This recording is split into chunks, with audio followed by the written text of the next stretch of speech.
As an actor, Meghan Markle was no stranger to fame, having thrived in the industry for nearly a decade.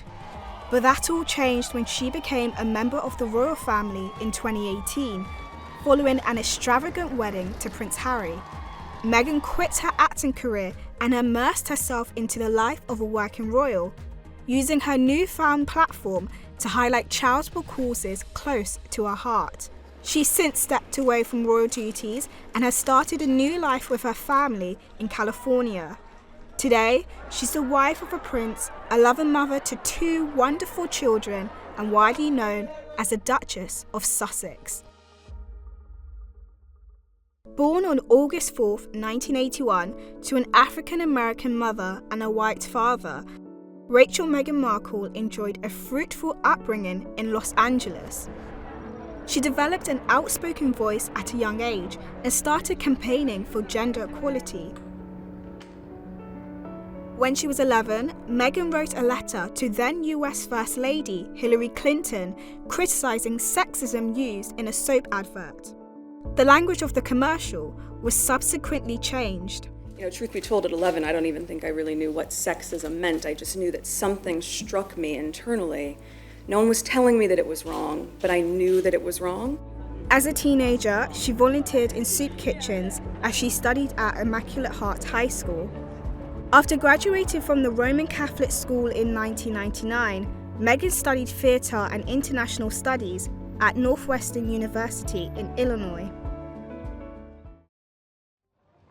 Before stepping into the limelight, Markle returned to California, where she taught people how to do calligraphy between auditions. She starred in smaller TV roles, but remained determined to make her big break on the silver screen. By 2011, Meghan had moved to Toronto after securing her first major acting role on Suits. The same year, she married her first husband, Trevor Engelson, before they divorced 2 years later. It was during her rise to fame she captured the attention of a British prince. Meghan and Prince Harry first connected online through a mutual friend. Following direct messages on Instagram, the pair went on a blind date at Soho House in London in the summer of 2016. A connection was instantly formed, and the couple continued to privately see each other. But it was only a few months later that the media discovered the prince was secretly in a relationship with the actress. And like Harry's mother, the late Princess Diana, who married into the royal family, Meghan became the media's new fascination, facing media scrutiny into her private life.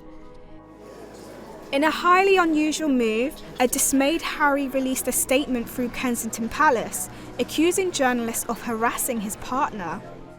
His girlfriend Meghan Markle has been subject to a wave of abuse and harassment, it read. The statement continued, he knows commentators will say this is the price she has to pay and that this is all part of the game. He strongly disagrees. This is not a game, it is her life and his, the statement concluded. It was Prince Harry's first time publicly acknowledging Meghan. It showed how serious he was about this relationship. After more than 1 year of dating, Harry and Meghan made their public debut in her home city at Toronto's Invictus Games. The couple immediately broke royal protocol, openly showing how smitten they were with each other with their public display of affection. Markle's arrival in casual attire not only started the Meghan effect, but also indicated the 36-year-old American wasn't changing for anyone. In September 2017, Meghan gave an interview with Vanity Fair where she referred to Harry as her boyfriend. We're 2 people who are really happy and in love, sparking speculation that a royal engagement could be on the horizon.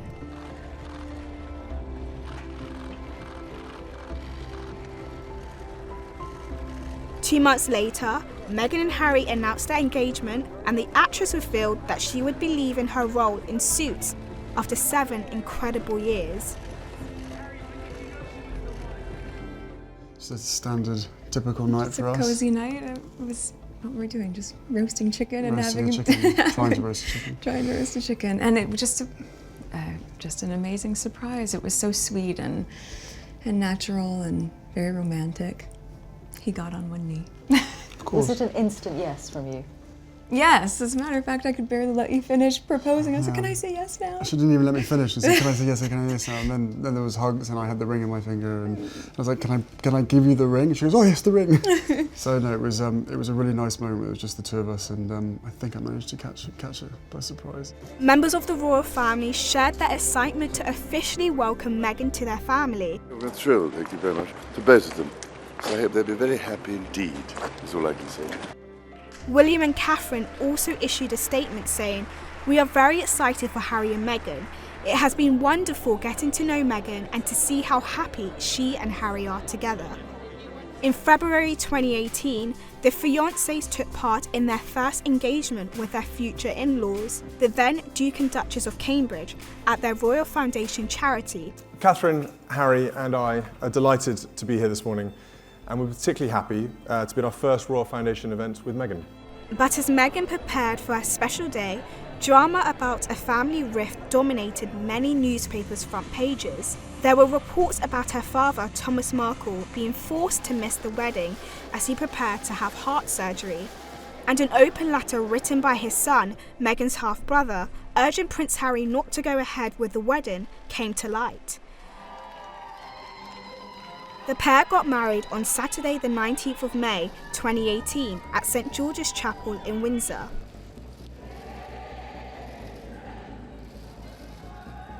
Her new family, her mother, friends and former Suits co-stars attended the beautiful wedding and millions at home watched.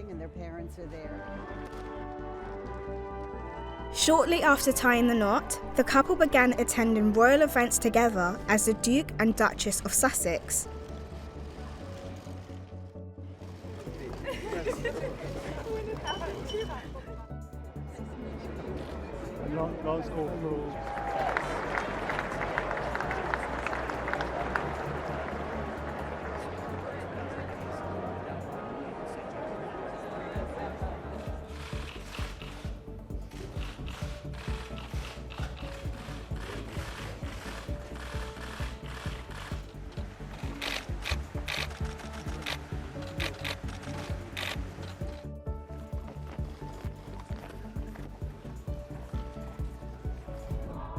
They had embarked on their first royal tour together, where they visited Australia, New Zealand, Fiji and Tonga over 16 days.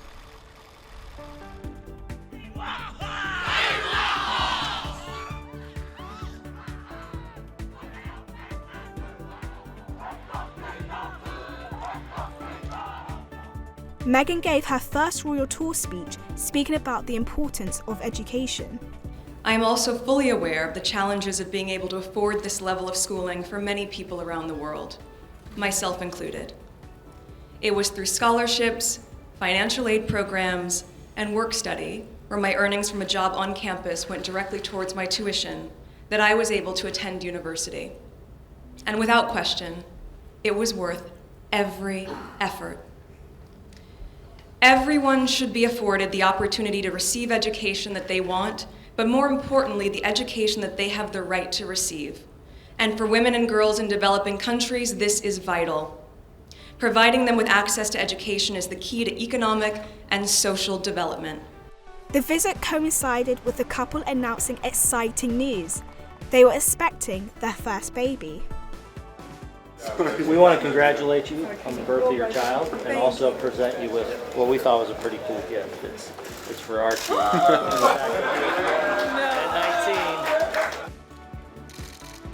Their baby boy, Archie Harrison Mountbatten Windsor, arrived at 5:26 a.m. on May 6, 2019. He's already got a little bit of facial hair as well. Wonderful. I mean, I have the two best guys in the world, so I'm really happy. He has the sweetest temperament. He's really calm and I don't know who he gets that from. yeah, and he's just been the dream. A month later, the Duke and Duchess of Sussex revealed they would be going on their first royal tour as a family to Africa.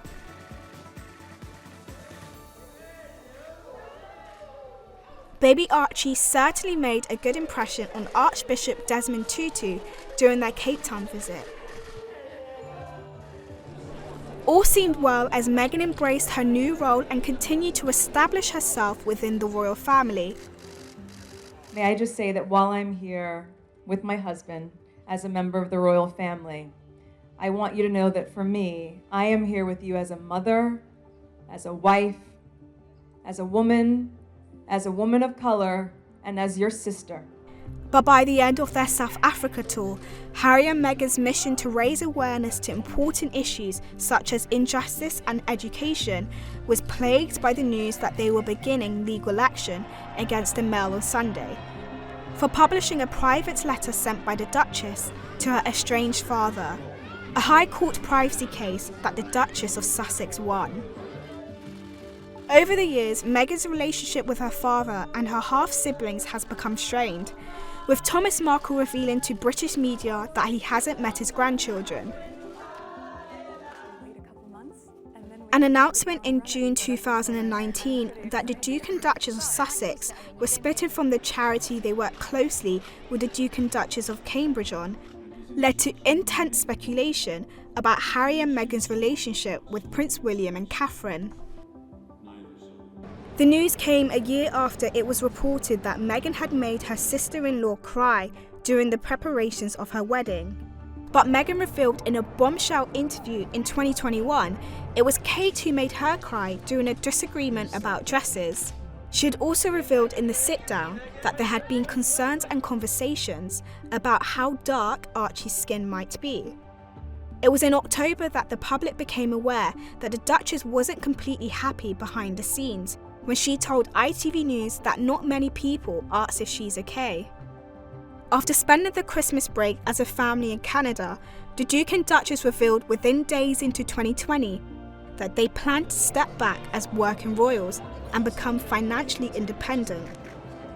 The couple attended the Commonwealth Day service at Westminster Abbey for their final royal engagement in March 2020. Not long after this, in 2021, it emerged that Buckingham Palace was investigating claims that 2 royal staff were bullied by Meghan Markle when she was a senior royal.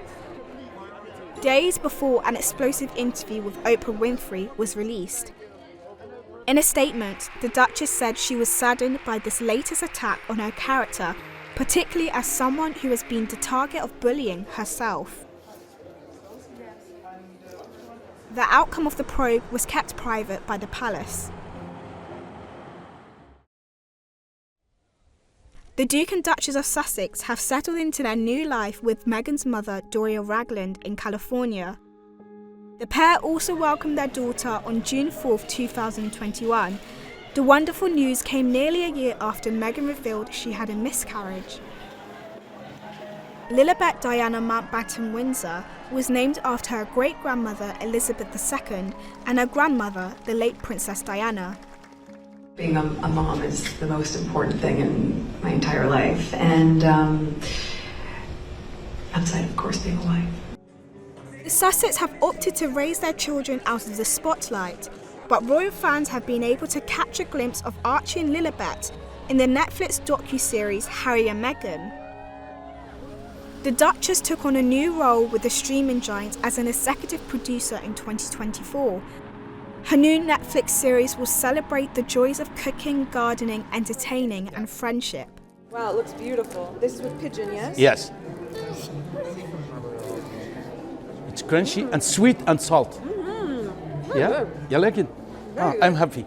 But the entrepreneur has been tackling tricky topics for years. In 2022, Meghan launched her Spotify podcast Archetypes, with the ambition of investigating and subverting labels that tried to hold women back. She made headlines when she had a candid chat with pop legend Mariah Carey about what it's like to be labelled a diva, and the pair bonded over growing up biracial. Her relationship with Spotify came to an end in 2023, but the Duchess has continued to explore new ventures. This year, Meghan unveiled her new lifestyle brand American Riviera Orchard on Instagram, where she will be selling products. It's her first time back on social media since she deleted her lifestyle blog The Tig in 2017 and her social accounts in 2018. Some of her celebrity friends, including Chrissy Teigen and Delphina Blaquer, have been sent a strawberry jam jar by the Duchess. But the couple's transition to their life away from royalty hasn't been completely smooth sailing. The couple were involved in a near-catastrophic car chase while being followed by paparazzi in 2023. The car carrying the Sussex and Meghan's mother was subjected to a relentless pursuit involving half a dozen blacked-out vehicles. Beyond her fame, Meghan has dedicated her time and platform to raise awareness to issues affecting thousands internationally. As a global ambassador for World Vision Canada, Meghan addressed the stigma around menstrual health in an article she wrote for Time magazine, and travelled to Rwanda for the charity's Clean Water campaign in 2016. The Duchess has consistently campaigned for gender equality and women empowerment. In 2018, she launched a charity cookbook to help those affected by the Grenfell Tower fire.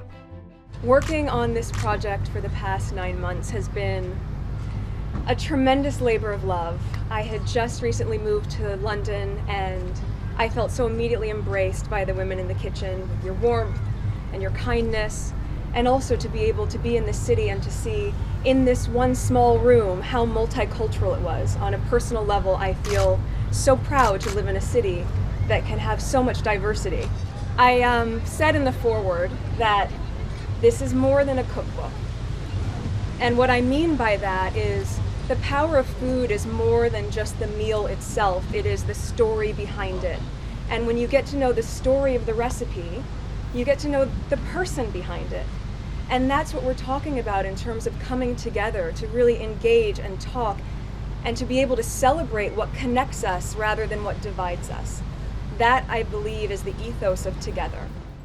The Duke and Duchess of Sussex founded the Archwell Foundation in 2020, shortly after they moved to the US. Named in honour of her son and under the banner of Show Up, Do Good, the charity has backed important projects ranging from helping Afghan women in the US to tackling misinformation. Aside from starting charities, Meghan has joined her husband to promote mental health for soldiers and young girls as part of the Invictus Games.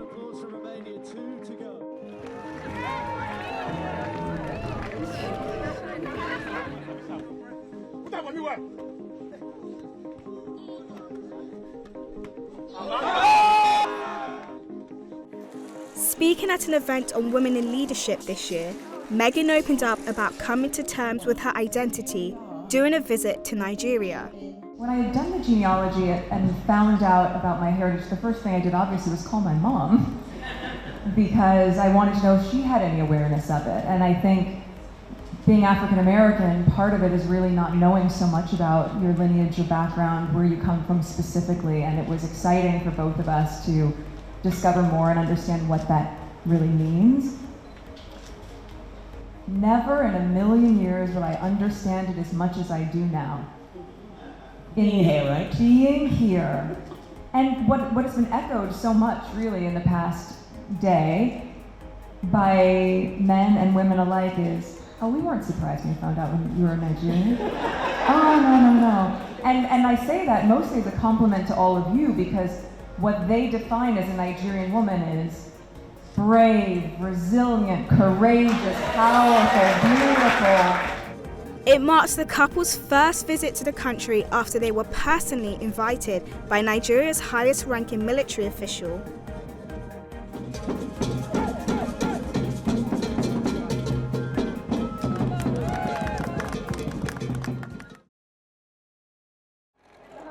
Meghan, the Duchess of Sussex, has remained optimistic even in the face of adversity.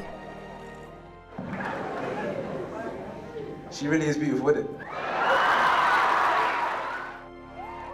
She continues to embody the compassion, strength, and resilience needed to effectively conduct her roles as a mother, wife, entrepreneur, and advocate. Never afraid to speak up in her public and personal life, Meghan continues to shine a light on important causes while keeping her morals in the centre.